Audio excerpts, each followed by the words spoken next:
La louange est à Allah, celui qui est unique, celui qui n'a besoin de rien, qui n'est pas engendré, qui n'engendre pas et qui n'a nul équivalent.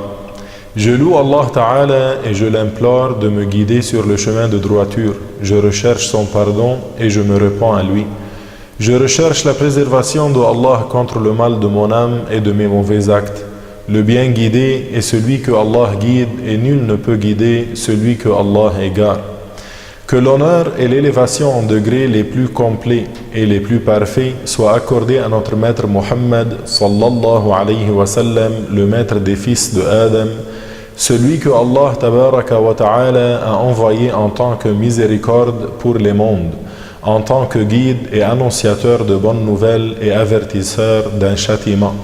Le prophète qui est comme une lumière éclatante et une lune éclairante a appelé à la religion agréée par Allah. Il a appelé à l'islam. Allah a guidé par lui la communauté. Il a dévoilé par lui les obscurités.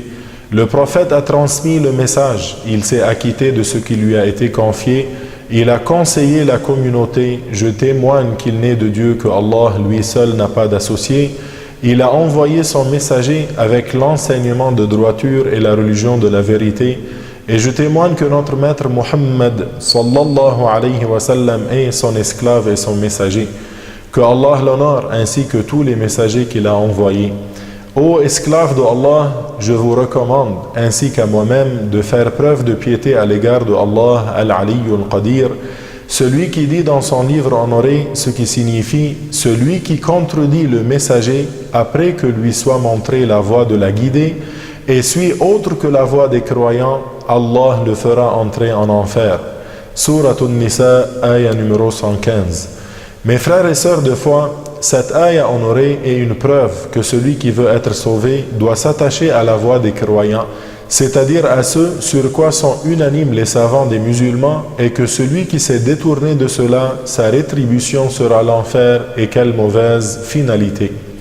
Il est parvenu aussi dans un hadith que le compagnon glorieux Abdullah ibn Mas'ud a dit « Ce que les musulmans ont été unanimes à le considérer bien, alors il est bien selon le jugement de Allah, et ce que les musulmans considèrent comme mauvais, alors il est mauvais selon le jugement de Allah. » Et parmi l'ensemble des choses que la communauté considère comme bonnes et que la communauté a été unanime à considérer comme étant une chose que la religion incite à faire, il y a les festivités à l'occasion de la commémoration de la naissance du prophète. En effet, cela fait partie des actes de bien éminents pour lesquels celui qui les fait est récompensé pour avoir manifesté sa joie et sa réjouissance à propos de la naissance honorée du prophète Muhammad sallallahu alayhi wa sallam.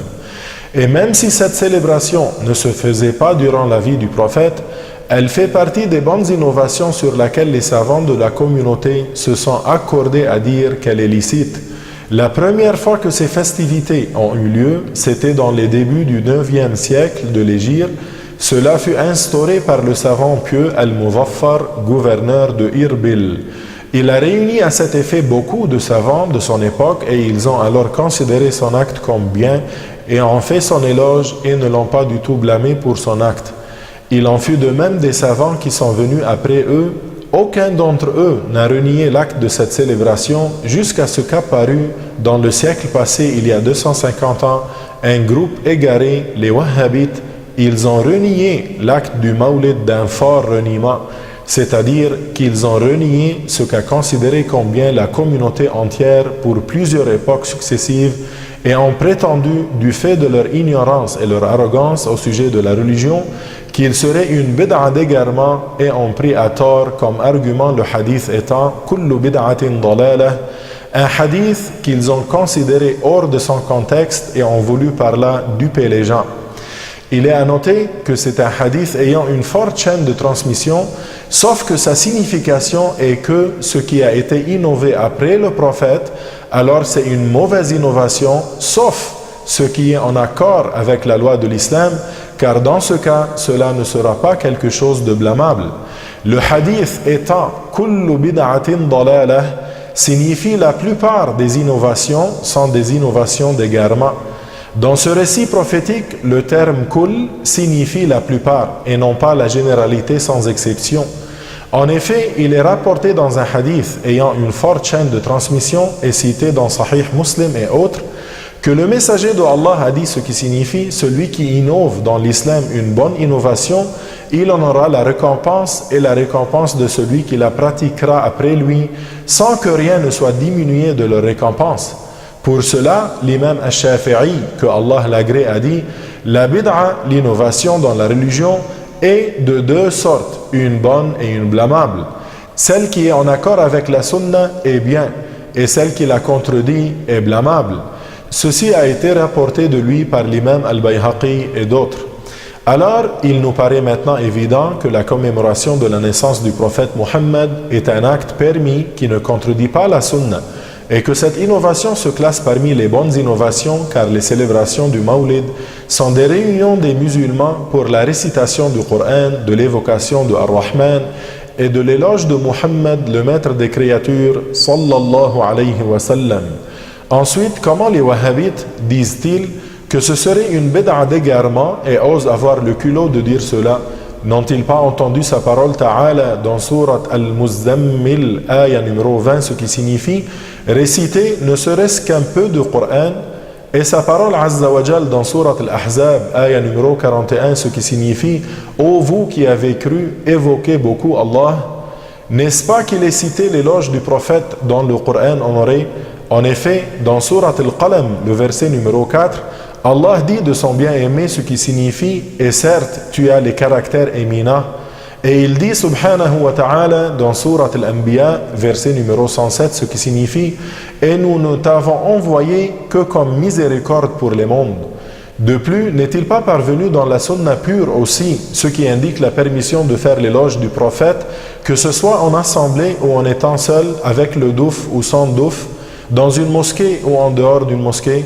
De plus, il est confirmé dans les hadiths ayant une forte chaîne de transmission et rapporté par Ahmad et Ibn Hibban que des gens de l'Abyssinie dansaient sans se courber dans la mosquée du messager de Allah et faisaient son éloge dans leur langue. Alors le messager de Allah a demandé ce qu'il disait. On lui dit qu'il disait « Muhammad est un homme vertueux ». Il ne leur répliqua point pour cela. N'est-ce pas que Al-Abbas ibn Abd al-Muttalib, l'oncle paternel du prophète, lui a dit « Ô messager de Allah, j'ai fait ton éloge par des vers de poésie ». Alors le messager de Allah a dit ce qui signifie « Dis-les que Allah te protège ta bouche de perdre ses dents ». Il s'est mis alors à réciter la poésie. Le messager de Allah ne l'a pas empêché et ne lui a pas interdit de dire cela. Il ne lui a pas dit « C'est interdit de faire mon éloge ». Mais au contraire, il a considéré cela comme une bonne chose de la part de Al-Abbas et a invoqué en sa faveur afin que Allah préserve ses dents. Allah les lui a donc protégés par les bénédictions de l'invocation du prophète éminent, puisque l'Abbas décéda à l'âge de 88 ans en n'ayant perdu aucune dent ni molaire de sa bouche. Écoutez aussi, mes frères et sœurs de foi, ce que le Hafiz al-Suyuti a dit lorsqu'il fut interrogé au sujet du Mawlid honoré, dans la lettre qu'il nomma la bonne visée dans l'acte du Mawlid.